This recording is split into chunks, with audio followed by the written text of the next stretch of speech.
ഈശോ മിശിഹായ്ക്ക് സ്തുതിയായിരിക്കട്ടെ. ഞാൻ brother Shaiju Adappally, Ernakulam saint Mary's prayer മിനിസ്ട്രിയിൽ നിന്നാണ്.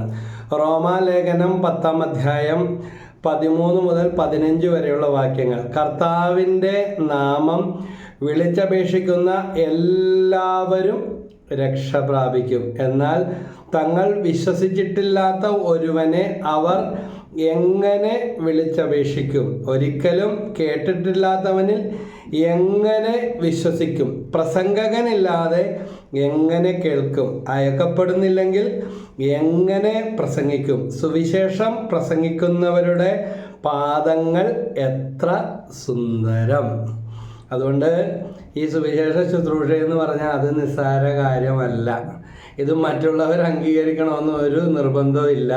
പ്രവാചകൻ തോൽക്കുന്നിടത്ത് വിജയിക്കുന്ന കർത്താവിനെ, യഹോവയെ, യേശുവിനെയാണ് സുവിശേഷത്തിൽ, തിരുവചനങ്ങളിൽ നമ്മൾ കണ്ടുവരുന്നത്. പ്രവാചകൻ തോൽക്കുന്നിടത്ത് കർത്താവ് വിജയിക്കുന്നു. യെരമ്യാ പ്രവാചകനെ അവിടുന്ന് അവരോധിക്കുന്നു. ഇടിച്ച് തകർക്കാനും നട്ടു വളർത്താനും പിഴുതെറിയാനും ഞാൻ നിന്നെ അവരോധിച്ചിരിക്കുന്നുവെന്ന്. അതുകൊണ്ട് ഈ തിരഞ്ഞെടുപ്പ് ദൈവത്തിൻ്റെതാണ്. ഞാൻ ഓർക്കണേണേ, ഞങ്ങളുടെ കല്യാണമൊക്കെ നടക്കുന്നതിന് മുമ്പ് എൻ്റെ ജീവിത പങ്കാളി എന്നോട് പറഞ്ഞതാണ്, ദൈവവചന ശുശ്രൂഷ, വചനപ്രഘോഷണവും കൗൺസിലിങ്ങും എല്ലാം ചെയ്യുന്ന, ദൈവവചന ഗാനങ്ങൾ പാടുന്ന, കീബോർഡൊക്കെ വായിക്കാൻ അറിയാവുന്ന ഒരാളായിരിക്കണേ എനിക്ക് കിട്ടുന്ന ജീവിത പങ്കാളി. പ്രാർത്ഥനയോട് താല്പര്യമുള്ള, സുവിശേഷ വേല ചെയ്യുന്ന ഒരാളായിരിക്കണേ എന്ന് പ്രാർത്ഥിക്കുമായിരുന്നു. ധ്യാനമൊക്കെ കൂടിക്കഴിഞ്ഞപ്പോൾ അങ്ങനെ ഒരു പ്രത്യേക താല്പര്യം, ഇഷ്ടം നമുക്ക് നമ്മുടെ ആഗ്രഹങ്ങൾക്ക് വിലങ്ങി വെക്കപ്പെട്ടിട്ടില്ലല്ലോ.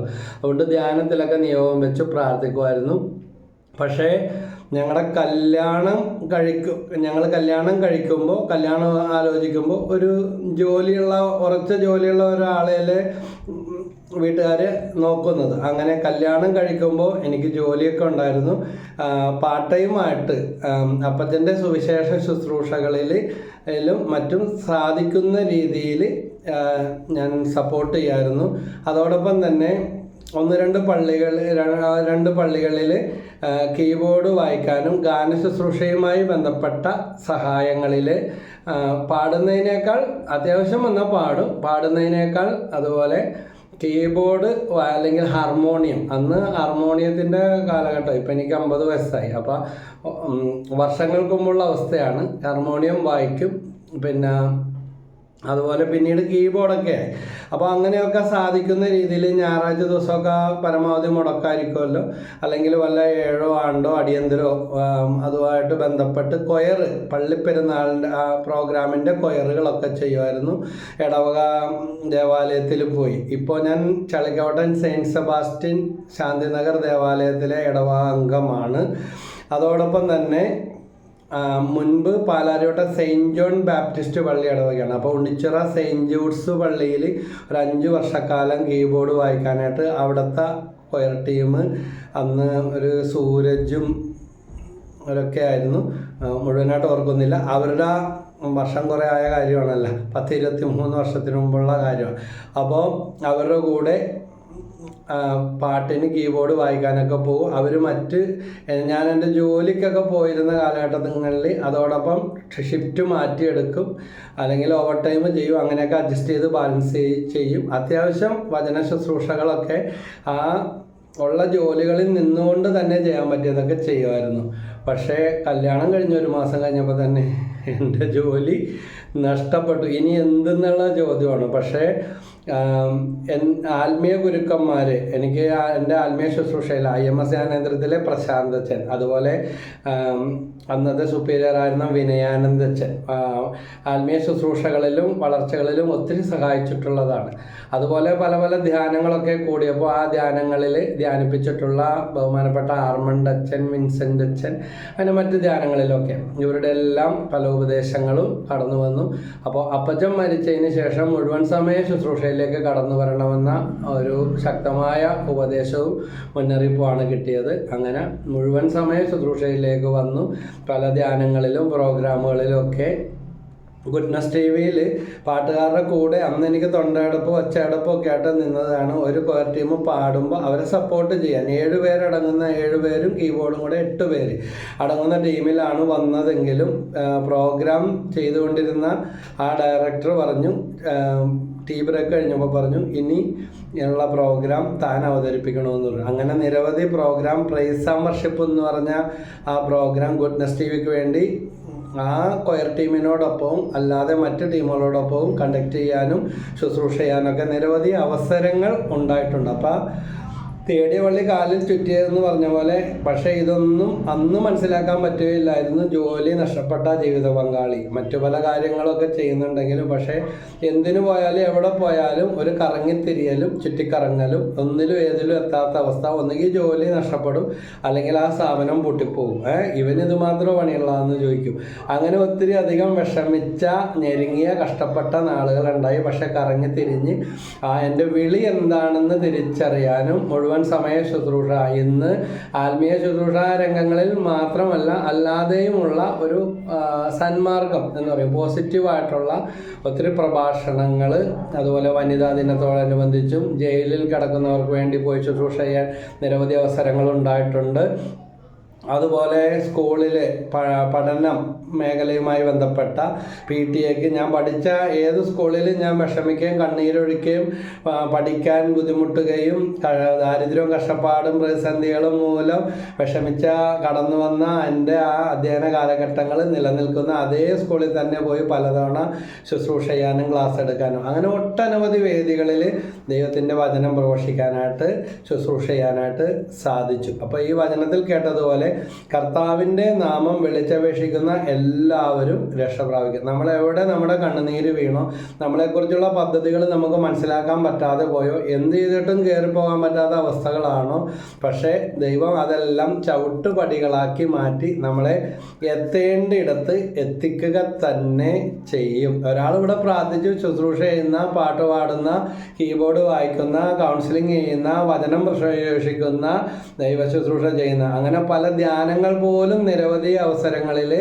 ഏറ്റെടുത്ത് ചെയ്യാനും പല പ്രശസ്തരായ ധ്യാനഗുരുക്കന്മാരോടും അതോടൊപ്പം ഇന്ന് brother baby John Kalayanthani, brother Peter Cheranallur, അങ്ങനെയുള്ള അവരോടൊപ്പം പോലും പല അവസരങ്ങളിലും ധ്യാന പരിപാടികളും കൊയറും വചന പ്രഘോഷണവും ഒക്കെ ചെയ്യാനുള്ള പല അവസരങ്ങളും ഉണ്ടായി. അതോടൊപ്പം തന്നെ പോട്ട ആശ്രമത്തിലൊക്കെ അനുദിന ശുശ്രൂഷകളിൽ മെയിൻ സ്റ്റേജിലും അല്ലാതെയും ഒട്ടനവധി തവണ വചന പ്രഘോഷങ്ങളും താമസിച്ചുള്ള ധ്യാനത്തിലും ആലപ്പുഴ IMS ധ്യാന കേന്ദ്രത്തിൽ, താബോർ ധ്യാന കേന്ദ്രത്തിൽ, നമ്മൾ പണ്ട് ധ്യാനം കൂടിയിട്ടുള്ള സ്ഥലങ്ങളിൽ അതേ വേദിയിൽ നമ്മളൊരു വചന പ്രഘോഷകനായി അല്ലെങ്കിൽ ഒരു ശുശ്രൂഷകനായി വരുന്നത് സ്വപ്നത്തിൽ പോലും ഇല്ലാതിരുന്നൊരു കാലഘട്ടമുണ്ട്. പക്ഷേ നമ്മുടെ സ്വപ്നങ്ങൾക്ക് മേലും കർത്താവ് ഇങ്ങനെ പറയും, പരുന്ത്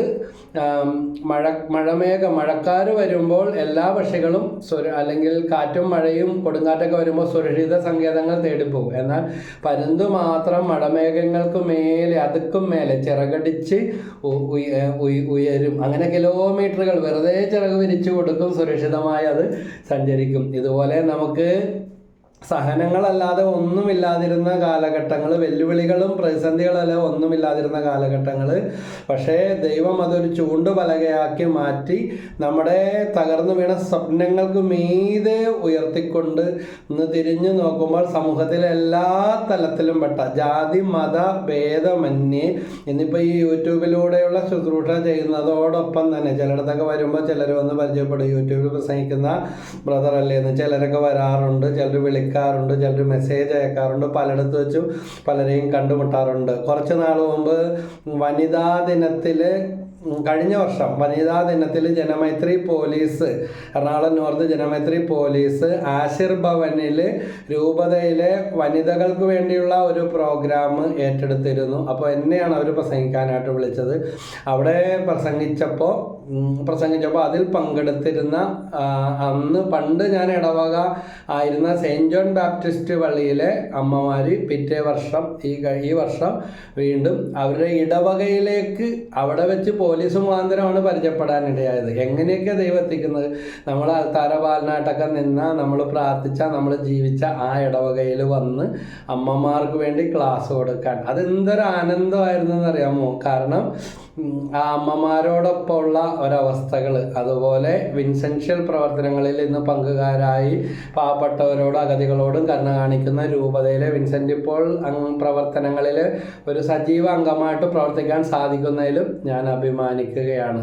അപ്പോൾ നമ്മൾ വിചാരിച്ചതിലും ആഗ്രഹിച്ചതിലും ബഹുമാനപ്പെട്ട മൈക്കിൾ തലക്കട്ടി അച്ഛൻ, വീടച്ഛൻ എന്ന് പറയും, 250 ആളുകൾക്ക് പല സ്ഥലങ്ങളിലായി വരാപ്പുഴ രൂപതയിലും കോട്ടപ്പുറം രൂപതയിലും മറ്റ് പല രൂപതകളിലും ഒക്കെ കേരളത്തിലെ പല രൂപതകളിലും സേവനം ചെയ്തിട്ടുള്ള ഒരു വൈദികനാണ്. അച്ഛനിപ്പോൾ മരിച്ചുപോയി. ഒരു ജീവിതം തന്നെ ഒരു നല്ലൊരു വിശുദ്ധനായ ഒരു വൈദികനായിരുന്നു. ഒത്തിരി സ്നേഹവും ദൈവകൃപയും പാവങ്ങളോട് കരുണയുള്ള, വീടില്ലാത്ത ഒത്തിരി ആളുകൾക്ക് 250 എൻ്റെ അറിവാണ്, ചുരുക്കം ഇനി അതിൽ കൂടുതലുണ്ടാവുമായിരിക്കാം, അങ്ങനെയുള്ളൊരു വൈദികൻ. ആത്മീയ കാര്യങ്ങളിൽ ഞങ്ങളുടെ ഇടവക വികാരിയായിട്ട് ഇരുന്നിട്ടുണ്ട്. അതോടൊപ്പം തന്നെ ഈ വിൻസെൻഷ്യ പ്രവർത്തനങ്ങളിലേക്ക് എന്നെ നയിച്ചത് അച്ഛനാണ്.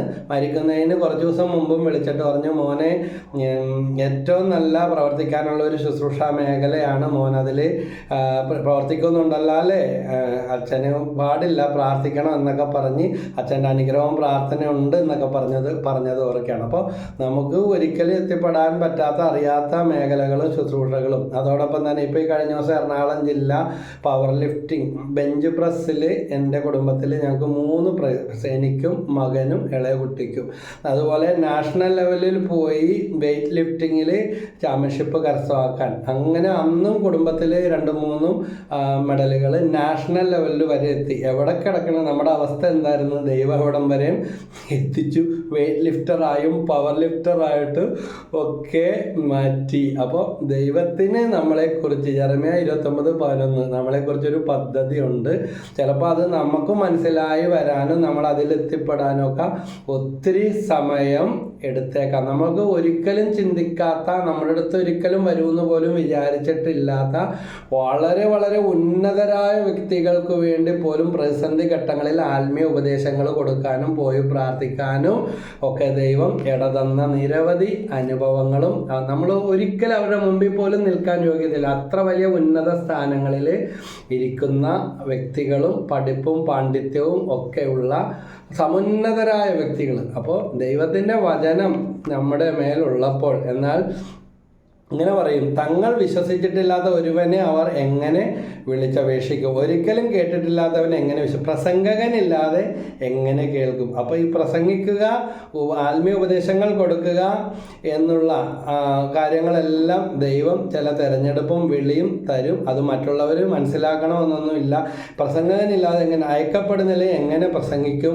സുവിശേഷം പ്രസംഗിക്കുന്നവരുടെ പാദങ്ങൾ എത്ര സുന്ദരം! ദൈവം എത്ര മനോഹരമായിട്ടാണ് സുവിശേഷ ശുശ്രൂഷകരെ അനുഗ്രഹിക്കുന്നതും അലങ്കരിക്കുന്നതും എന്ന് നോക്കുക. അതുപോലെ തന്നെ മാർക്കോസ് എഴുതിയ സുവിശേഷത്തിൽ 16-ാം അധ്യായത്തിൽ 15-ാമത്തെ വാക്യത്തിൽ പറയുന്നുണ്ട്, നിങ്ങൾ ലോകമെങ്ങും പോയി എല്ലാ സൃഷ്ടികളോടും സുവിശേഷം പ്രസംഗിക്കുവിൻ. അതുകൊണ്ടാണ് ഫ്രാൻസിസ് അസീസിയും അന്തോണീസിൻ്റെ ഒക്കെ ചരിത്രമൊക്കെ ഉണ്ട്. മൃഗങ്ങളോടും മത്സ്യങ്ങളോടും സമുദ്രത്തിലേക്ക് നോക്കി പോയി ഒക്കെ പ്രസംഗിച്ചു. ഫ്രാൻസിസ് അസീസിയുടെ ജീവിതത്തിൽ മാർപ്പാപ്പയോട് സുവിശേഷം പ്രസംഗിക്കാൻ അനുവാദം ചോദിക്കാൻ, അപ്പോൾ അന്ന് ഒത്തിരി പാഷണ്ഡതയുടെ കാലമാണ്. നീ പോയി വല്ല പന്നികളോടും പ്രസംഗിക്കുന്നതാണ് പെട്ടെന്നുള്ള ഇതിൽ പറഞ്ഞത്. കാരണം അന്ന് ഒത്തിരി വല്ല പാഷണ്ഡതകളൊക്കെ പ്രചരിച്ചുകൊണ്ടിരിക്കുന്ന, സഭയ്ക്കെതിരെയുള്ള പഠനങ്ങളും പ്രബോധനങ്ങളും പലരും നടത്തിക്കൊണ്ടിരിക്കുകയാണ്. അപ്പോൾ അതുപോലെ വല്ലതുമായിരിക്കും എന്ന് കണ്ടിട്ടാകാം, അല്ലെങ്കിൽ ദൈവത്തിൻ്റെ ഒരു പരീക്ഷണമാകാം. മാർപ്പാപ്പയോട് അവർ വന്നിട്ട് പറഞ്ഞു, അവിടെ ഒരാൾ നമ്മുടെ പന്നിക്കൂടിൻ്റെ അവിടെ പോയി നിന്ന് പന്നികളോട് സുവിശേഷം പ്രസംഗിക്കുന്നു. ആ ആളാരായി തീർന്നു. മാർപ്പാപ്പ പോയി നീ വല്ല പന്നികളോടും പ്രസംഗിക്കുന്നു പറഞ്ഞ ആള് രണ്ടാം ക്രിസ്തു, ഐക്യരാഷ്ട്ര സംഘടന പോലും സമാധാനത്തിന്റെ അംബാസഡർ എന്ന് കീർത്തി കൊടുത്ത, മുദ്ര കൊടുത്ത ശുശ്രൂഷകനായി തീർന്നു. ഇതാ ക്രിസ്തുവിന് വേണ്ടി സർവവും ഉച്ഛിഷ്ടമായി കരുതി. അപ്പോൾ നിങ്ങൾ ലോകം എങ്ങും പോയി എല്ലാ സൃഷ്ടികളോടും സുവിശേഷം പ്രസംഗിക്കുവിൻ. ഇത് ദൈവത്തിൻ്റെ കൽപ്പനയാണ്. മാമോദിസ സ്വീകരിച്ച ഓരോ വ്യക്തിയും ഈ വിളിക്ക് അർഹരാണ്. മാമോദിസ ചടങ്ങിൽ പങ്കെടുക്കുമ്പോൾ ഇനി ശ്രദ്ധിക്കണം, ഇനിയെങ്കിലും ഒന്ന് ശ്രദ്ധിക്കണം. ആ വിരുന്ന് മാത്രം ആഘോഷിച്ചാൽ പോരാ, പള്ളിയിൽ പോയി ഒന്ന് ശ്രദ്ധിച്ച് കേൾക്കണം. നെറ്റിയിലൊക്കെ കുരിശടയാളം വരക്കും, ചുണ്ടിൽ വരക്കും, കുഞ്ഞിൻ്റെ കണ്ണിൽ വരക്കും, നെഞ്ചിൽ വരക്കും. അങ്ങനെ ഒക്കെ വരച്ചിട്ട് അച്ഛനിലൂടെ ആ കൗദാശിക വചനങ്ങൾ പറയുന്നുണ്ട്. സുവിശേഷം പ്രസംഗിക്കാൻ, ദൈവമഹത്വം കാണാൻ, ദൈവസ്വരം കേൾക്കാൻ, നിന്റെ കാതുകളെ ജീവിക്കാൻ, നിന്റെ ശരീരത്തെ അവിടുന്ന് അനുഗ്രഹിക്കട്ടെ എന്ന്. അപ്പോൾ വിശുദ്ധ ജോൺ പോൾ രണ്ടാമൻ മാർപ്പാപ്പയുടെ വാക്കുകളുണ്ട്. മൈക്ക് വെച്ച് പോയി പ്രസംഗിക്കുന്നതിനേക്കാൾ നമ്മുടെ ജീവിതം കൊണ്ട് പ്രസംഗിക്കാൻ ഓരോ ഭാര്യയ്ക്കും, ഓരോ ഭർത്താവിനും, ഓരോ മക്കൾക്കും, ഓരോ അയൽവാസിക്കും, ഓരോ തൊഴിലാളിക്കും, ഓരോ മുതലാളിക്കും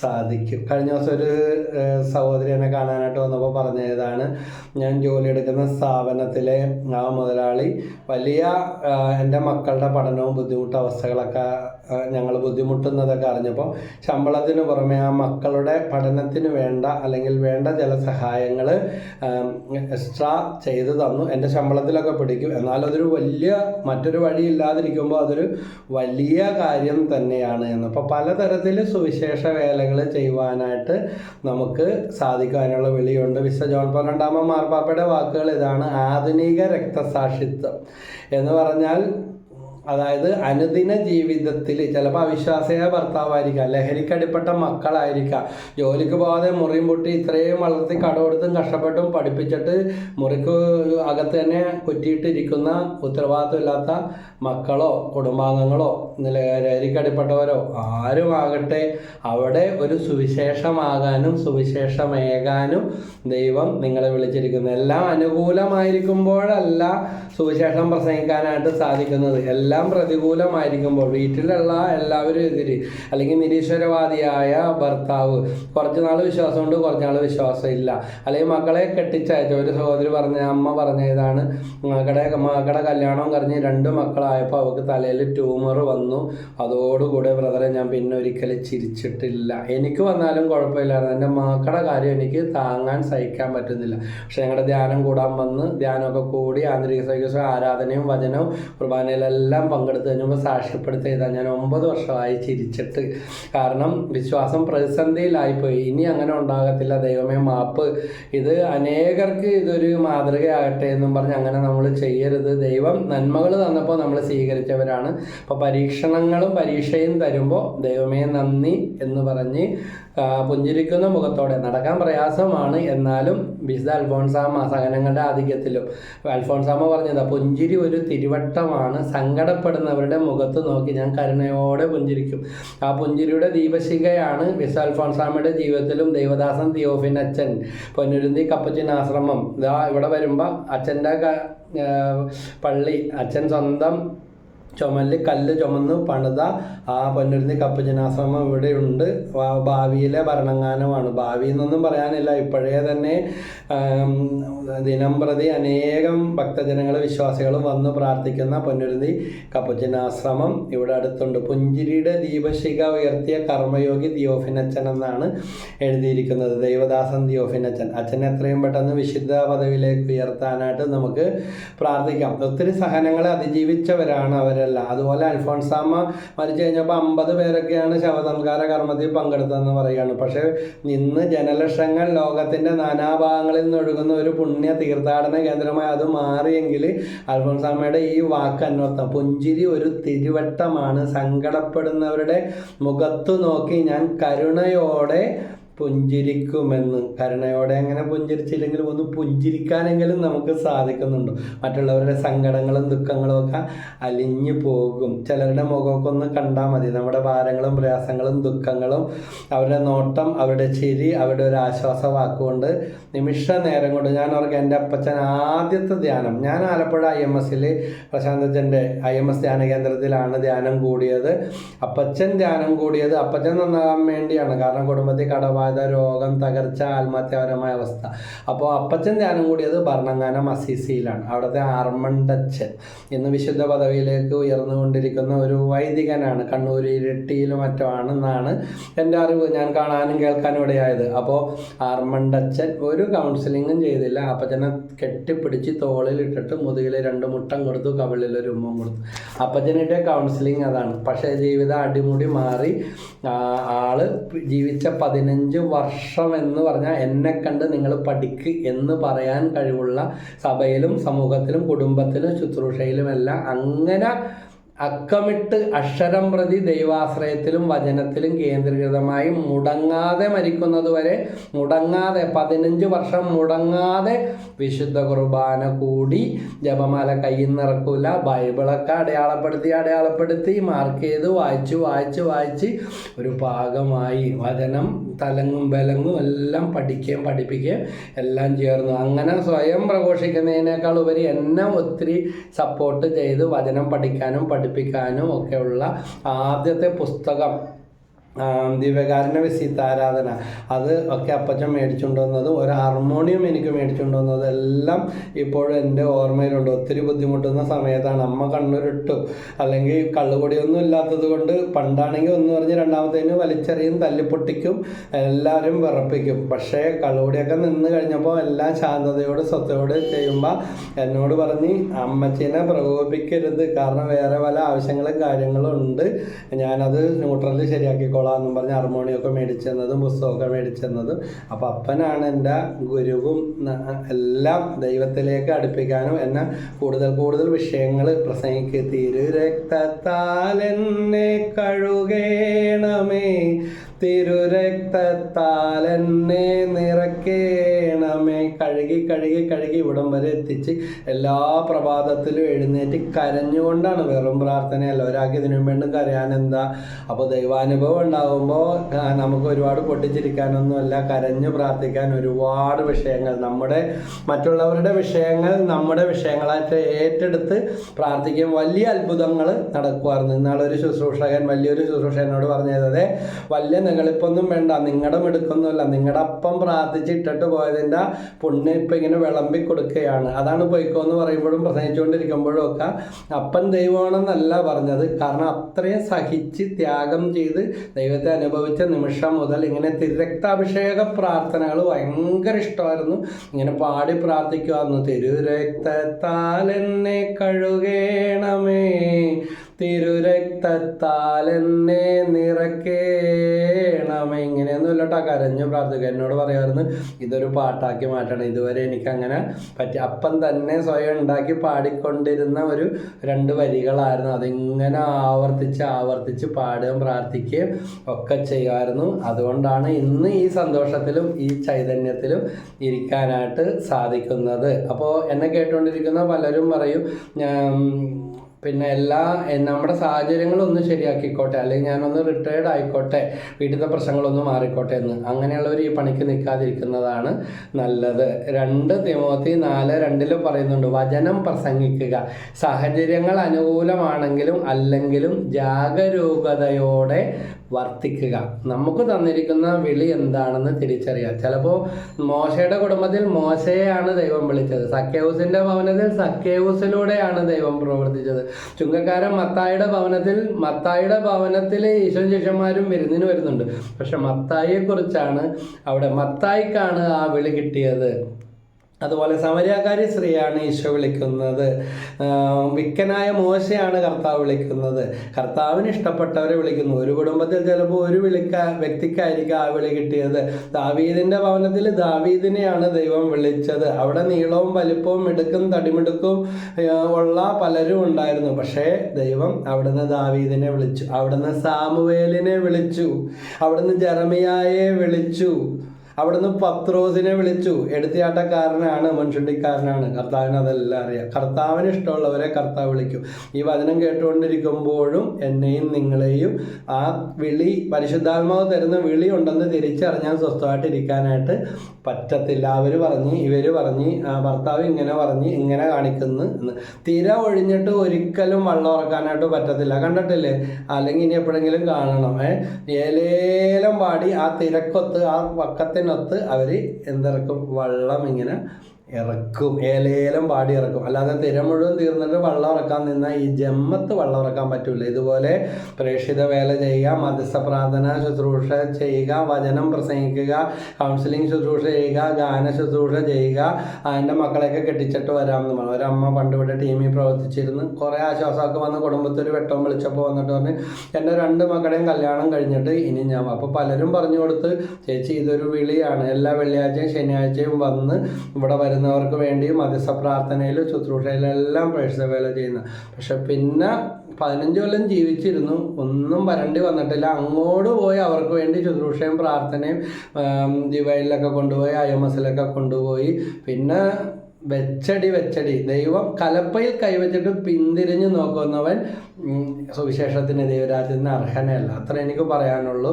പിന്നെ ഈ പലരും പറഞ്ഞ് അറം പറ്റിയ വാക്ക് പറയല്ലേ, ഇതൊരു വിളിയാണ്.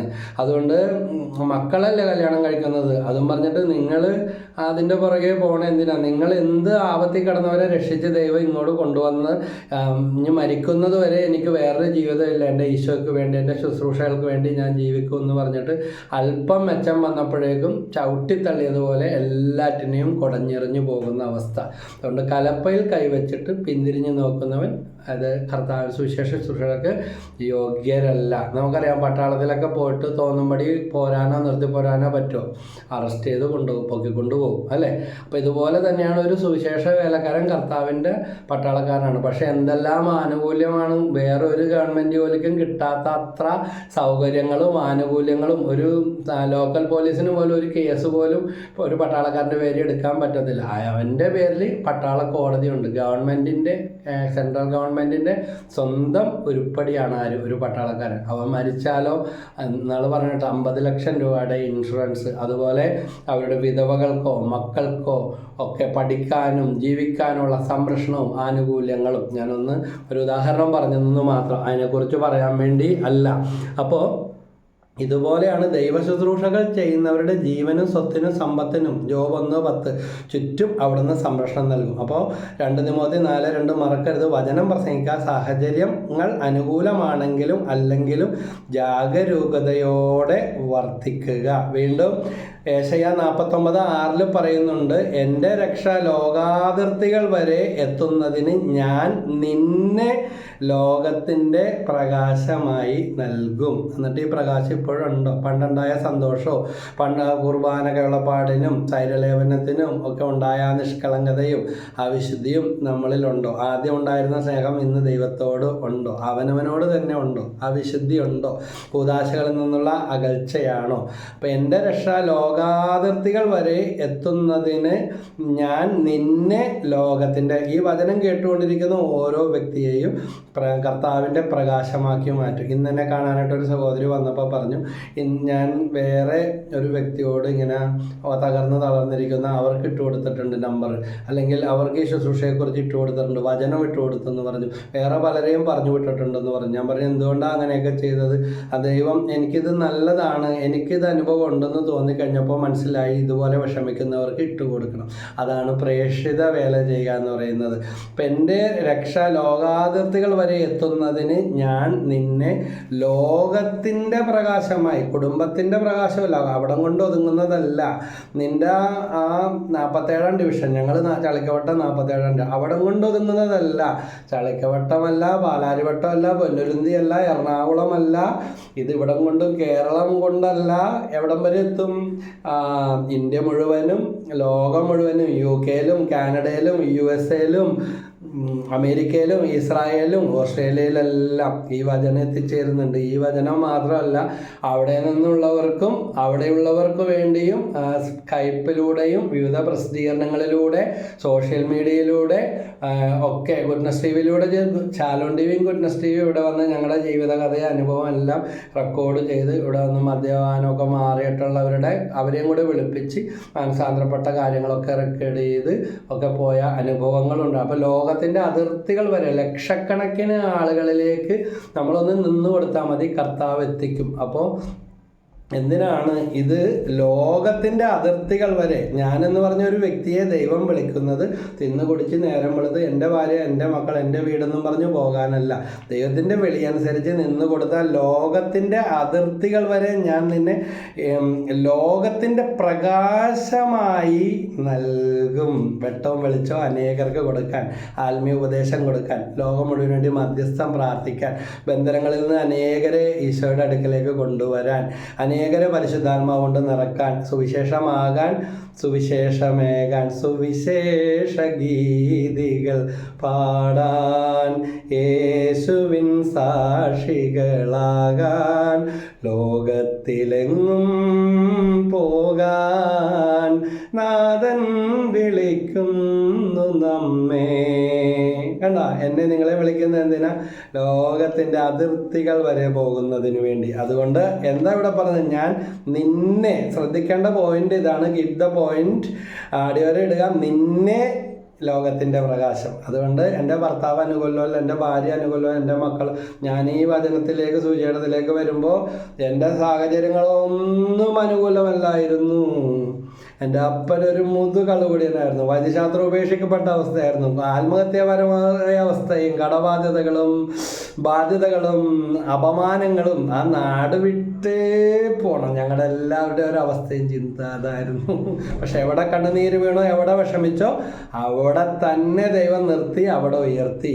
അപ്പോൾ നമ്മുടെ കണ്ണുനീര് മാറ്റി, ഞാൻ നിന്നെ ലോകത്തിൻ്റെ പ്രകാശമായി നൽകും. ഇത് കേട്ടുകൊണ്ടിരിക്കുന്ന പലരെയും ദൈവം ഈ ദീപം കൊളുത്തി ഒരു മെഴുകുതിരിയിൽ നിന്ന്, എങ്ങനെ പറയില്ല, ഒരു പാട്ടിൽ പാടും, ഒരു മെഴുകുതിരിയിൽ നിന്ന് 1000 നാളങ്ങൾ കൈമാറി പകരുന്ന പോലെ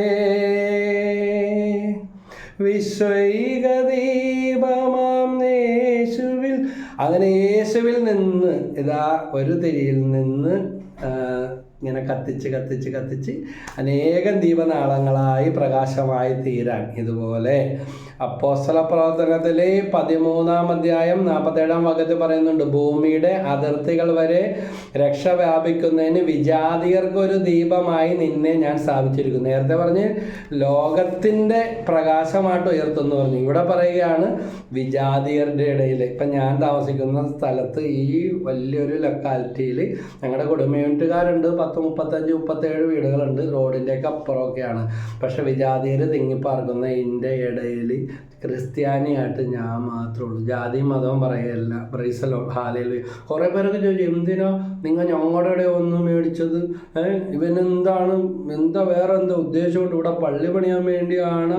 എന്തിനാ വിജാതിയർ ഇവൻ്റെ അടുത്ത് വരുന്നത് ചോദിച്ചു. ദൈവം അനുവദിക്കുന്നവരൊക്കെ വരും, ദൈവം അനുവദിക്കുന്നിടത്തൊക്കെ പോകും. ഇവിടെ നിന്ന് ഓടണം, ഓടിക്കും എല്ലാം പറഞ്ഞ്. പക്ഷേ ഓടിക്കാൻ നോക്കിയവരും ഓടിക്കാൻ പറഞ്ഞവരൊക്കെ അവരുടെ വഴിക്ക് പോയി. ദൈവം എന്നെ ഇവിടെ തന്നെ നട്ട് നനച്ച് ഇപ്പോൾ 20 വർഷമായിട്ട് ദൈവം എവിടെ നട്ടോ, ആര് എവിടെ വസിക്കണം. നിയമാർത്ഥനം 1:33 പറയുന്നുണ്ട്, നിനക്ക് വാസസ്ഥലം ഒരുക്കാൻ കർത്താവ് പോയി മുമ്പേ ഒരുക്കുന്നുണ്ട്. അതുകൊണ്ട് ഞാൻ ഈ ചളിക്കവട്ടം പൊന്നുരുന്തി ഈസ്റ്റിൽ താമസിക്കണമെന്ന് ദൈവ തിരുമനസ്സാണെങ്കിൽ ഞാൻ ആരെയും പിടിച്ച് വാലും ചുരുട്ടി ഓടണ്ട. എൻ്റെ ദൈവം എന്നെ സംരക്ഷിക്കും. എന്നെ ജനിപ്പിച്ച സൃഷ്ടിച്ച ദൈവം എന്നെ സംരക്ഷിക്കുന്നു. Praise the Lord. അവർ കാരണം ഇവർ കാരണമെന്നും പറഞ്ഞ് വിഷമിക്കുന്നവരും സ്ഥലം കൊള്ളൂല, നാട് കൊള്ളൂല, പറമ്പ് കൊള്ളൂല എന്ന് പറഞ്ഞിരിക്കുന്നവരുണ്ട്. ദൈവദൂഷണം പറയരുത് കേട്ടോ. ദൈവം സൃഷ്ടിച്ചതെല്ലാം ഉൽപ്പത്തി പുസ്തകം 1-ാം അധ്യായത്തിൽ കണ്ടു വളരെ നന്നായിരിക്കുന്നു, എല്ലാം നല്ലതെന്ന് അവിടെ നിന്ന് കണ്ടു.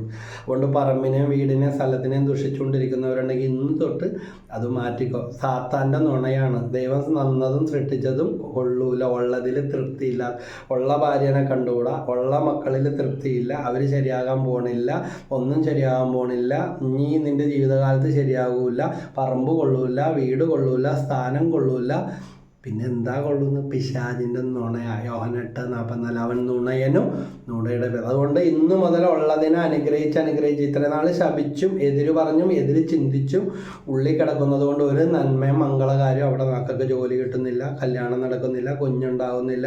ഒരു കല്ലെടുത്ത് അതുമേ വെക്കാനൊന്ന് പെയിൻറ്റ് ചെയ്യാൻ പറ്റാത്തവരുണ്ട്. Praise the Lord. ഈ പഴയത് ഇങ്ങനെ കൂട്ടി വെക്കുന്നു. ഒരു വീട്ടിൽ ചെന്നപ്പോൾ തങ്കച്ചൻ ബ്രദർ പ്രാർത്ഥിക്കാൻ വേണ്ടി വിളിച്ചുകൊണ്ട് പോയ ഒരു പഴയതിനോട് ഭയങ്കര ആസക്തി. പക്ഷേ ഇടിച്ച് തകർക്കാനും നട്ടു വളർത്താനും ആര് പറഞ്ഞാലും കേൾക്കില്ല. പരിശുദ്ധാത്മാവ് നിറഞ്ഞ് യേശുവിൻ്റെ നാമത്തിൽ ആ കുടുംബത്തിന് വേണ്ടി പ്രാർത്ഥിച്ച് കഴിഞ്ഞപ്പോൾ ഇന്നെല്ലാം പുതിയ സ്ഥലം, പുതിയ വീട്, 2 നില വീട്, ഓട്ടോമാറ്റിക് കാറ്, ഇരുന്ന് കഴിയാൻ വരുമാനമുള്ള വഴികളെല്ലാം ദൈവം ഒരു ക്രമീകരണമാക്കി കൊടുത്തു. എല്ലാ ദിവസവും കുർബാനക്ക് പങ്കെടുക്കുന്ന ഒരു മകനായിട്ട് മാറി. ഒരക്രൈസ്തവനാണെന്ന് ഓർക്കണം. അപ്പോൾ ഈശോ ആരെയും ജാതിയും മതവും വേലിക്കെട്ടൊന്നും തിരിച്ചിട്ടില്ല. ഇതാ ദൈവം എന്നെയും നിങ്ങളെയും പരിപാലിക്കുന്നു. ഭൂമിയുടെ അതിർത്തികൾ വരെ രക്ഷ വ്യാപിക്കുന്നതിന് വിജാതിയർക്ക് ഒരു ദീപമായി നിന്നെ ഞാൻ സ്ഥാപിച്ചിരിക്കുന്നു. ചിലപ്പോൾ വിജാതിയരുടെ ഇടയിൽ കൊണ്ടുവന്ന് ദൈവം സ്ഥാപിക്കും. ദൈവത്തിന് ജാതിയും മതവും വേലിക്കെട്ടൊന്നുമില്ല. അതുപോലെ എല്ലാ സൃഷ്ടികളോടും ജീവിക്കുന്ന എവിടെയാണോ അവിടെ സുവിശേഷമായി തിരിക്കുക. ആധുനിക രക്തസാക്ഷിത്വം വിശുദ്ധ ജോൺ പോൾ 2 മാർപ്പാപ്പ പറഞ്ഞതുപോലെ. വീണ്ടും അടുത്ത വചനം പറയാം. ഈ 2 വചനങ്ങൾ പറഞ്ഞ് പ്രാർത്ഥിക്കുക. എസെക്കിയേൽ 38:16 അവിടെ പറയുന്നത്, എൻ്റെ പരിശുദ്ധി ഞാൻ ജനതകളുടെ മുമ്പിൽ നിന്നിലൂടെ വെളിപ്പെടുത്തും. അതുകൊണ്ടാണ് ദൈവം നിന്നെ ഇവിടെ തന്നെ സൃഷ്ടിച്ചത്, ഇവിടെ തന്നെ നട്ടിരിക്കുന്നത്, ഇവിടെ തന്നെ താമസിപ്പിക്കുന്നത്, ഈ കുടുംബത്തിൽ തന്നെ നിർത്തിയിരിക്കുന്നത്, ഈ ഭർത്താവിനെ തന്നെ തന്നത്, ഈ ഭാര്യയെ തന്നെ തന്നത്, ഈ മക്കളെ തന്നെ തന്നത്, ഈ അമ്മായിയമ്മയെ തന്നത്, ഈ അമ്മായിപ്പനെ തന്നു. എൻ്റെ അമ്മോ എന്തൊരു കഷ്ടം എന്ന് പറയുമ്പോൾ ദൈവത്തിനെതിരെ തന്നെയാണ് സംസാരിക്കുന്നത്. എന്തൊരു കടം എന്ന് പറയുമ്പോൾ പൊണ്ണിൽ മാന്തുന്ന പോലെ കടം ഇങ്ങനെ കൂടിക്കൊണ്ടിരിക്കും, വഴികൾ അടഞ്ഞു പോയിക്കൊണ്ടിരിക്കും. അനുഗ്രഹിച്ച് പ്രാർത്ഥിച്ച് നിയമാവർത്തനം 28:12 പറയുന്നുണ്ട്, നിനക്ക് കടം വാങ്ങേണ്ടി വരികയില്ല, നീ അനേകർക്ക് കടം കൊടുക്കും. വചനം വെച്ച് പ്രാർത്ഥിക്കും. വചനത്തിലെല്ലാം ഉണ്ട്. അപ്പോൾ എൻ്റെ പരിശുദ്ധി എസെക്കിയേൽ 38:16 ഞാൻ ജനതകളുടെ മുമ്പിൽ നിന്നിലൂടെ വെളിപ്പെടുത്തും. നിന്നെ ചവിട്ടിത്തള്ളിയവർ, നിന്നെ തഴഞ്ഞവർ, നിന്നെ ദുഷിച്ചവർ, നിന്റെ തകർച്ച കാണാൻ വേണ്ടി നോക്കിയിരുന്നവർ, അസൂയക്കാർ, നുണയന്മാർ, അവരുടെ മുമ്പിലെല്ലാം ദൈവം നിന്നെ ഉയർത്തി നിർത്തും. തങ്ങൾ കൊത്തിമുറിവേൽപ്പിച്ചവരെ അവർ നോക്കിയെന്ന് പറഞ്ഞതുപോലെ അവിടെ എല്ലാം അവർക്ക് സഹായം ചെയ്തു കൊടുക്കുന്ന, അവരെ വിസ്മയിപ്പിക്കുന്ന രീതിയിൽ ഒരത്ഭുതമായി ദൈവം നിന്നെ മാറ്റും. പ്രാർത്ഥനക്കാരനെന്ന് പറഞ്ഞാൽ അധിക്ഷേപിച്ചിട്ടുണ്ടാകാം. ഇവനൊന്നും വേറെ പണിയില്ല, കള്ളനാണ്, തട്ടിപ്പാണ്, സൂത്രമാണ് എന്നൊക്കെ പറയും. വേറെ വല്ല പണിക്കും പോകുമെന്ന് പറയും. ആ പറഞ്ഞവർ തന്നെ പറയും, ഞങ്ങൾക്ക് വേണ്ടി പ്രാർത്ഥിക്ക്, എനിക്ക് വേണ്ടി പ്രാർത്ഥിക്ക്, ഞങ്ങളുടെ ഭവനത്തിൽ വന്നൊന്ന് പ്രാർത്ഥിക്ക്. എവിടെയാണത് ഞങ്ങൾക്കും വരണം. അനുഭവത്തിൽ നിന്നാണ് പറയുന്നത്. ഒന്നല്ല, കൂടുപോലെ മാറ്റി നിർത്തിയവർ, തള്ളിക്കളഞ്ഞവർ, ചവിട്ടിക്കളഞ്ഞവർ, വേറെ പണിയില്ലെന്ന് പറഞ്ഞവർ, പിന്നീട് വർഷങ്ങൾക്ക് ശേഷം വന്ന് മാപ്പ് പറഞ്ഞ, നമ്മളോട് മാപ്പൊന്നും പറയണ്ട, വെറും ഭാവിയായ മനുഷ്യ ബലഹീന. പക്ഷേ കർത്താവ് വാക്ക് മാറില്ല. അതാണ് ജോബ് 40:19 പറയുന്നത്, നിന്നെ പേരിട്ടവനല്ലാതെ മറ്റാർക്കും നിന്നെ തോൽപ്പിക്കാൻ കഴിയില്ല. ജോഷ 1:5 പറയുന്നുണ്ട്, എന്താണ്, നിന്നെ ആർക്കും തോൽപ്പിക്കാൻ, അടിമപ്പെടുത്താനായിട്ട് കഴിയുകയില്ല. അങ്ങനെ വചനത്തിൽ തുരുതുരാ ഈ വാഗ്ദാനങ്ങളുണ്ട്. വചനത്തിൽ വിശ്വസിക്കുക. നിന്നെ തോൽപ്പിക്കാൻ ആർക്കും കഴിയുകയില്ല. അപ്പോൾ ഈ വചനം വിശ്വസിച്ചാൽ മതി. പരാജയമാണെന്ന് ലോകം തീർത്തും എഴുതും. പക്ഷെ അവിടെ നിന്ന് ഫീനിക്സ് പക്ഷിയെ പോലെ നിൻ്റെ രോഗം, നിൻ്റെ അപകടം, നിൻ്റെ തകർച്ച, കുടുംബത്തിലെ മരണം, ഇതൊക്കെ കഴിയുമ്പോൾ അവൻ്റെ കഥ തീർന്നു, ഇതോടുകൂടി സുവിശേഷം ഉപേക്ഷിക്കും എന്ന് പറയും. എന്നിട്ടും ശുശ്രൂഷ ചെയ്യാൻ എങ്ങനെ സാധിക്കുന്നു? ഇതൊരത്ഭുതമാണെന്ന് നീ ഒരത്ഭുതമായി മാറും. പ്രൈസ്തലോ. ഇത് ജീവിതാനുഭവം കൊണ്ട് പറയുകയാണ്. അപ്പോൾ എസെക്കിയേൽ 38:16, രണ്ടാമത്തത് സങ്കീർത്തനം 84:11. പരമാർത്ഥതയോടെ വ്യാപരിക്കുന്നവർക്ക് ഒരു നന്മയും അവിടുന്ന് നിഷേധിക്കുകയില്ല. ഈ 2 വചനം, എസെക്കിയേൽ 38:16, സങ്കീർത്തനം 84:11. പരമാർത്ഥതയോടെ വ്യാപരിക്കുന്നവർക്ക് ഒരു നന്മയും അവിടുന്ന് നിഷേധിക്കുകയില്ല. ഈ വചനങ്ങൾ ഞങ്ങൾ വിശ്വസിക്കുന്നു, ഏറ്റെടുക്കുന്നു. കർത്താവ് ഈ ദിവസങ്ങളിലെല്ലാം ഈ വചനം ആവർത്തിച്ചും എഴുതി വെച്ചും പറഞ്ഞും പ്രാർത്ഥിക്കുന്നു. ഒത്തിരി പേരുണ്ട് കർത്താവെ, ഈ വചനം ഇങ്ങനെ വരാൻ വേണ്ടി നോക്കിയിരിക്കുന്നവരുണ്ട്, കേൾക്കാൻ കൊതിച്ചിരിക്കുന്നവരുണ്ട്, എഴുതി വെക്കാൻ പൊന്നുപോലെ എഴുതി വെക്കുന്നവരുണ്ട്. കർത്താവ് അവർക്ക് അതിനുള്ള പ്രതിഫലം കൊടുക്കണമേ. ഇവരുടെ ജീവിത വിശുദ്ധിക്ക് വേണ്ടി, ആത്മീയ അഭിഷേകത്തിന് വേണ്ടി, ആത്മീയവും ഭൗതികവും മാനസികമായ മേഖലകൾ കുടുംബത്തിലെല്ലാം അനുഗ്രഹിക്കപ്പെടണമേ. തങ്ങൾക്ക് കിട്ടിയ വിളിയും തിരിച്ചറിവും ഇവർക്ക് കൊടുക്കണമേ. എൻ്റെ കുടുംബത്തിൽ എന്നെ തന്നെയാണ് സഖ്യവൂസിനെ വിളിച്ചതുപോലെ, മോശയെ വിളിച്ചതുപോലെ, ചുങ്കക്കാരൻ മത്തായിയെ വിളിച്ചതുപോലെ, ദാവീദിനെ വിളിച്ചതുപോലെ, സമരിയക്കാരി സ്ത്രീയെ വിളിച്ചതുപോലെ, പരിശുദ്ധ മറിയത്തെ വിളിച്ചതുപോലെ, യോഹന്നാനെ വിളിച്ചതുപോലെ, പത്രോസിനെ വിളിച്ചതുപോലെ, കർത്താവെ ഞങ്ങൾക്ക് ഓരോരുത്തർക്കും ദൈവം തന്ന ഞങ്ങളുടെ കുടുംബത്തിൽ എല്ലാവർക്കും ആ വിളിയും ദൗത്യവും ഉണ്ടാകണമെന്ന് തിരിച്ചറിയണമെന്നില്ല. ഞങ്ങൾക്ക് കിട്ടുന്ന വിളി ചോദ്യം ചെയ്യാതെ നിറവേറ്റാനുള്ള കൃപ നൽകണേ. അവർ പ്രാർത്ഥിക്കുന്നില്ല, ഇവർ പ്രാർത്ഥിക്കുന്നില്ല, അവർക്ക് ഇഷ്ടമല്ല, അല്ലെങ്കിൽ ഇവർക്ക് പ്രാർത്ഥിക്കുന്നത് ഇഷ്ടമല്ല, പ്രാർത്ഥിച്ചിട്ട് കാര്യമില്ല എന്ന് പറയുമ്പോൾ, അധിക്ഷേപിക്കുമ്പോൾ, അതോർത്തെങ്കിലും പ്രാർത്ഥിക്കാൻ എൻ്റെ കിട്ടിയ ശുശ്രൂഷയും വിളിയും പ്രാർത്ഥനയെ കൂടെയാണ് കയറി വന്നതെന്ന ബോധ്യത്തോടെ മരണം വരെ ദൈവത്തോട് ചേർന്ന് നിൽക്കാനുള്ള കൃപ ഞങ്ങൾക്ക് ഓരോരുത്തർക്കും നൽകണമേ. പരമാർത്ഥതയോടെ വ്യാപരിക്കുന്നവർക്ക് ഒരു നന്മയും അവിടുന്ന് നിഷേധിക്കില്ല. ഹൃദയപരമാർത്ഥതയോടെ ഈ മണിക്കൂറുകളിൽ ഈ വചനം കേൾക്കുന്നത്, ഷെയർ ചെയ്യുന്നവർ ഏത് നിയോഗം ഓർത്ത് പ്രാർത്ഥിക്കുന്നോ അവരുടെ കുടുംബ തകർച്ചകൾ, ജീവിത നൈരാശ്യം എടുത്തു മാറ്റണേ. യേശുവിന് ജാതിയും മതവും ഒന്നുമില്ല. സൃഷ്ടാവായ ദൈവമേ, പരിപാലകനായ ദൈവമേ, മക്കളായി കണ്ട് യോഹന്നാൻ 1:12 തന്നെ സ്വീകരിച്ചവർക്കെല്ലാം, തൻ്റെ നാമത്തിൽ വിശ്വസിച്ചവർക്കെല്ലാം ദൈവ മക്കളാകാൻ അവൻ കഴിവ് നൽകി. നിന്റെ മക്കളായി സ്വീകരിച്ച് ഇവരെ പൊതിഞ്ഞു പിടിച്ച് ദൈവസ്നേഹം കൊണ്ട് നിറച്ച് അനുഗ്രഹിക്കണമേ. ശരീരത്തിലെ മരവിപ്പ്, നീർക്കെട്ട്, പരാജയ ഭീതികൾ, ഭയങ്ങൾ, പരീക്ഷാ ഭയങ്ങൾ, കുടുംബ തകർച്ചകൾ, മദ്യപാന സ്വഭാവം, തഴക്കദോഷങ്ങളെല്ലാം യേശു നാമത്തിൽ വിട്ടുപോട്ടെ. കുരിശടയാളം വരച്ചു പ്രാർത്ഥിക്കുന്നു. നെറ്റിമേൽ കുരിശടയാളം വരച്ചു പ്രാർത്ഥിക്കാം, നെഞ്ചത്ത് കുരിശടയാളം വരച്ചു പ്രാർത്ഥിക്കാം. കുരിശടയാളം വരച്ചു പ്രാർത്ഥിക്കുമ്പോൾ തിരുരക്തത്തിൻ്റെ അഭിഷേകം, അത്ഭുത ശക്തി, ദൈവശക്തി കടന്നവരുടെ പരിശുദ്ധ അമ്മേ, മാതാവേ, ഞങ്ങൾക്ക് വേണ്ടി പ്രാർത്ഥിക്കണമേ. മാലാമാരെ ഞങ്ങൾക്ക് കാവലായിരിക്കണേ, കൂട്ടായിരിക്കണേ. നിത്യം പിതാവിൻ്റെയും പുത്രൻ്റെയും പരിശുദ്ധാത്മാവിൻ്റെയും നാമത്തിൽ ആമേൻ. ഈശോ മിശിഹായ്ക്ക് സ്തുതിയായിരിക്കട്ടെ. വിളി അനുസരിച്ച് ജീവിക്കുക, കിട്ടിയ വിളിയെ പരിപോഷിപ്പിക്കുക. അവരെ ഇവരുടെ ഒന്നും നോക്കണ്ട, ആരായിട്ട് താരതമ്യപ്പെടുത്തണ്ട.